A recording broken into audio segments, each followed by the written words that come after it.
Marie, and here on Main Street, we like to bring magic to your ordinary day.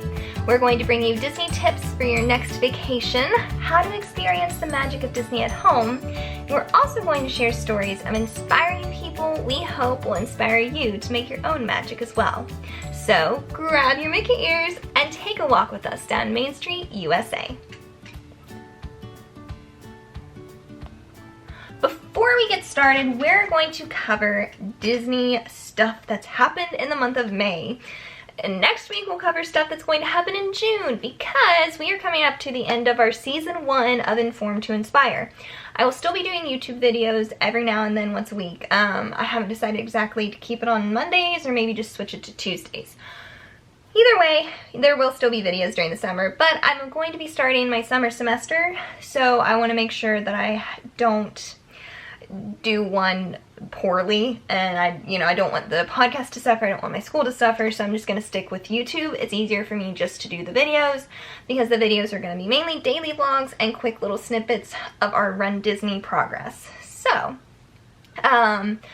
just be prepared for that, and make sure if you're just listening to this on the podcast that you subscribe to our YouTube channel.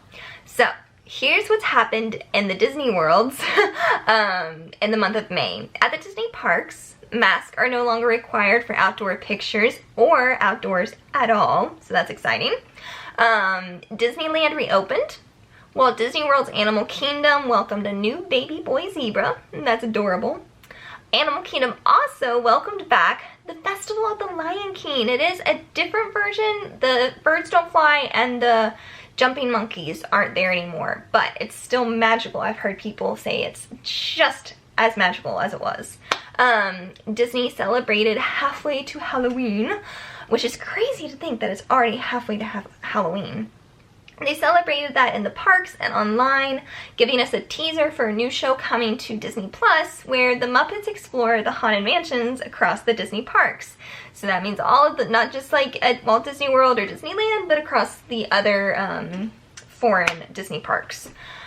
On Disney Plus in May, we had the Bad Batch premiere, it's a pretty good show. I love it. I talked about it last week. I think it's really good and worth watching. The Loki release date was pushed up to June 9th, which is in just a couple weeks, and oh my goodness, I'm so excited. The second season of High School Musical, the musical series, premiered, if you like that.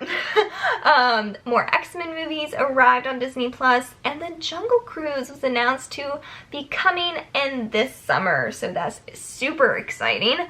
And there was something that was supposed to, maybe a trailer that comes out after you watch this or before you watched this on Monday, May 24th, but they didn't tell us which one, and it was just a rumor, so who knows if it was true. In May, there was some new Disney merch for May the 4th. I showed you my mug that I got as part of the Starbucks in their series. So if you haven't watched that video, go make sure you watch that. New swimwear released and various new styles added from the parks. Now, if you click the link below, I put a Shop Disney link below, and if you click that, it is an affiliate link. Doesn't cost you anything extra, but if you buy anything from that link, it does help me out and helps the channel out, so be much appreciated. Okay, now that we've reviewed this past month, let's talk about Disney books. And this is an overarching thing of 2 things that I'm going to be working on and that I hope you join me in. But we'll get to those at the end. So if you don't know, I'm a big reader. It's harder for me to read as much as I would like when I'm working on school, but I've been catching up on my reading since my spring semester ended. I'm finishing up a Star Wars book, trying to finish it before my summer semester starts in a few weeks. I absolutely love that Disney has been expanding their publishing with series like the Twisted Tales, which I've covered the Peter Pan one on my podcast, so make sure you listen to that episode. The Star Wars books that have been published over the past few years have been great. There's a series about Queen Amidala. The second one just came out this year, or last year. 2019 or 2020 or 2021, but it may have been 2020 actually. But those are great. I haven't read the second one, but I'm super excited. The first one was amazing. The one I'm reading now, The Light of the Jedi, is great. I'll talk about that in a few minutes. The one about Black Spire is great. And of course, the other Disney series that I love is Kingdom Keepers by Ridley Pearson. And, oh, I love that series. And it has something to do with what I'm going to talk about at the end, so make sure you keep watching. So here are my 3 top reasons why I love Disney books and why they need to be added to your summer reading list. So, let's get started. Number 1, they give us new stories and perspectives on characters and universes that we already know and love, that we've grown up watching on the big screen or on our computers or phones now through Disney Plus. Like, the Star Wars books have given us so much more for the canon. They amazing characters, deeper looks into characters we already knew. And I love the one that I've been reading that focuses on the Jedi and the time before the Phantom Menace. It's a time in the High Republic, and when there wasn't a lot of war, and they weren't prepared for the things that they're going through in this book. But it's a huge focus on Jedi, and I love that.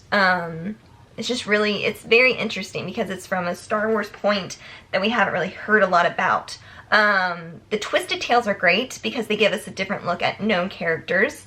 And as for the Kingdom Keepers, of course you get Walt Disney history and adventure, so you really can't go wrong with those. And I'm going to talk about that series later on in the episode. Number 2, they encourage fans to read. I would bet that there aren't as many people who love to read as there used to be. Not to mention the fact that people are so much busier nowadays. And Disney has produced a lot of great shows, but a person can and only should do so much screen time. So the fact that Disney has created these books centered around these worlds and characters that fans already love encourages them to read, because it's a story that they're not going to get from the screen. And that's what I really encourage my students who struggle to like to read to find one of those kind of series about the characters that they like, and it makes them want to read, and they end up enjoying it. So if you have a kid like that, or if you're like that, or if you have a student like that, I highly recommend series like this that encourage them to read stories that they won't get on the screen, but that focus on characters and worlds that they love. And number 3, finally, they encourage creativity. I believe reading enhances creativity, specifically reading fantasy fiction, which is what a lot of Disney publishes. The more Disney publishes, the more opportunity to cultivate the imaginations of fans of all ages, because I really think these books are great for all ages. I highly recommend them for especially middle schoolers. I'm an English teacher for like middle school and up, so they would definitely be books I would recommend for students and adults, of course. Okay, now back to The Kingdom Keepers by Ridley Pearson. This series is by far one of my favorites because it takes you behind the scenes of Disney parks while adding a dash of excitement and adventure. I read this series when I came home from my Disney College program, and every time I picked it up, I just couldn't put it down because it made me feel like I was back home, and it was just so much, it's just so good. The characters are fun. The storyline just gets better and better. They take you from Disney World to Disneyland, and just, all the characters are just, I love it so much. So I love this series so much that I'm making it the centerpiece of my first online course. I am working on a creative writing course to share with you all, and I hope that when it's finally finished that you will come and join our classroom. I'm super excited. It should be coming up soon. There have been a few technical setbacks, but it is coming along, and I can't wait to share it with you all. Also, on the subject of books, if you are interested in finding some new Disney friends and growing in the Disney community, I am going to be starting a Disney book club in the near future, and I will talk more about that on my Instagram, so make sure you're following us on there if you're interested. Now, maybe you're thinking, well, I'm not a writer, so it doesn't sound like something for me, but learning how to write creatively can also help you if you're a content creator of any type. Especially if you're a YouTube and podcast creator, you need to know how to tell a good story. So make sure you're subscribed to all of our channels, you're following us on Instagram, looking at our website, so that you know when our course is up and live. I really think that even if you think I'm not a writer, this course is still for you if you're a content creator of any type or you just want to try something new. Well, that's all we have time for today. Thanks for walking with us down Main Street, USA. I really hope you enjoyed today's show. I hope it brightens your day and helps you see the magic all around you, even if you're more than a few miles from the happiest place on earth. Make sure to listen to our podcast and watch our YouTube videos every Monday and Tuesday. Make sure you're following us on Instagram at Main Street and Mickey. Let us know you're there. Say hi. We love to hear from you. Comment below. Like and subscribe if you haven't already. And above all else, have a magical, magical day.